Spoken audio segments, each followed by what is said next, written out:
شیعی عالم نے دوران تقریر کہا کہ حضرت امام حسین رضی اللہ تعالیٰ عنہ کا سر مبارک جسم سے جدا ہوا تو بھی آپ کٹے ہوئے سر سے قرآن مجید پڑھ رہے تھے، کیا ایسا ممکن ہے؟ بالکل جھوٹ کا ہے جی، کوئی ایسا ممکن نہیں ہے، اور نہ یہ اس طرح کی کوئی آبزرویشن اس حوالے سے دنیا کے اندر کروائی جائے گی، یہ بالکل جھوٹ بولا ہے۔ جب یزیدیوں نے امام حسین رضی اللہ تعالیٰ کے سر انور کو نیزے پر چڑھا کر کوفے کی گلیوں میں گشت کیا، حضرت سیدنا زید بن ارقم کہتے ہیں رضی اللہ تعالیٰ میں اپنے مکان کے بالا خانے پر تھا، جب سر انور اس کے قریب سے گزرا تو سر پاک سے سبحان اللہ تلاوت قرآن کی آواز آ رہی تھی۔ سورہ کہف کی آیت سر انور تلاوت کر رہا تھا، ام حسبت ان اصحاب الکہف والرقیم کانوا من آیاتنا عجبا، کیا تمہیں معلوم ہوا کہ پہاڑ کی کھو یعنی غار اور جنگل کے کنارے والے ہماری ایک عجیب نشانی تھے۔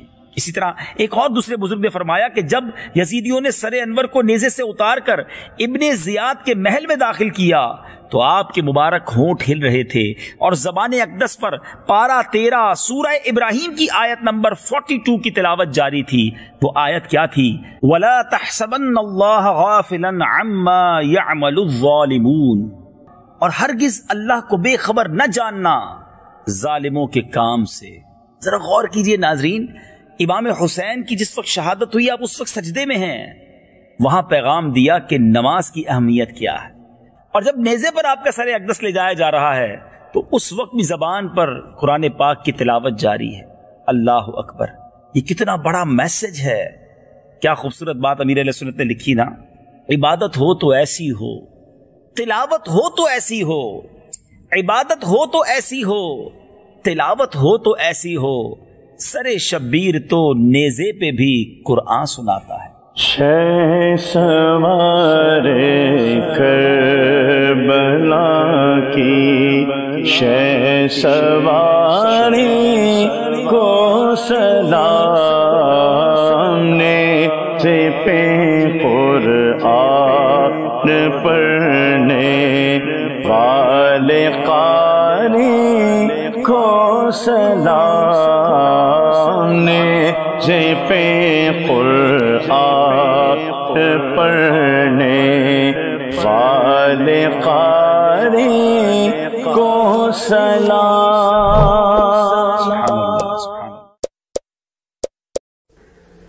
منہال بن عمر روایت کرتے ہیں کہ آج شخص سورہ کہف کی تلاوت کرتا جا رہا ہے اور اس آیت پر پہنچا، ام حسبت ان اصحاب الکہف والرقیم کانوا من آیاتنا عجبا، کیا تم نے نہیں دیکھا کہ اصحاب کہف اور اصحاب رقیم کے واقعات کتنے عجیب ہیں؟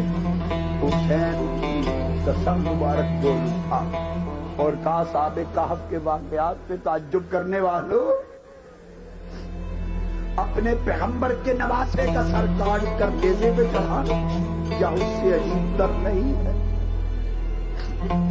قافلہ جا رہا ہے، راستے میں رات کا وقت آ گیا، پڑاؤ کیا، گرجا تھا، گرجے کا ضعیف العمر نیک پرہیزگار ایک راہب باہر آ گیا، بوڑھا پرہیزگار راہب، پوچھا یہ قافلہ کیسا ہے؟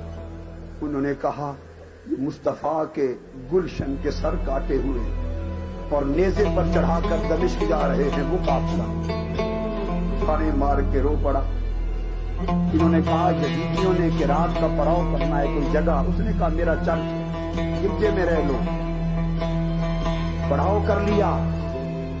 اس نے کہا دنیا والوں، اہل دنیا، تم نے دنیا کے لیے یہ سب کچھ کیا ہے نا، مجھ سے 10,000 دینار لے لو، زندگی بھر کی چرچ کی کمائی دیتا ہوں، اور آج رات حسین کا سر میرے پاس چھوڑ دو۔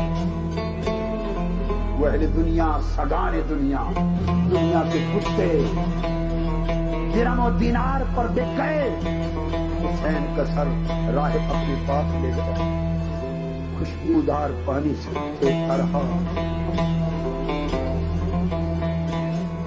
خوشبو لگاتا رہا اور رات بھر سر حسین کو چومتا رہا، کبھی ماتھے کو چومتا تھا، کبھی لبوں کو چومتا تھا ساری رات، اور حسین کے سر سے نکلنے والی نور کی شعاؤں کو دیکھتا رہا۔ صبح اس نے سر حسین واپس جب کیا تو 7 کلمہ پڑھ کے مسلمان ہو گیا۔ حسین نے کہا رات بھر میرے سر کی تعظیم کرنے والے ہم کسی کی اجرت خالی نہیں چھوڑتے،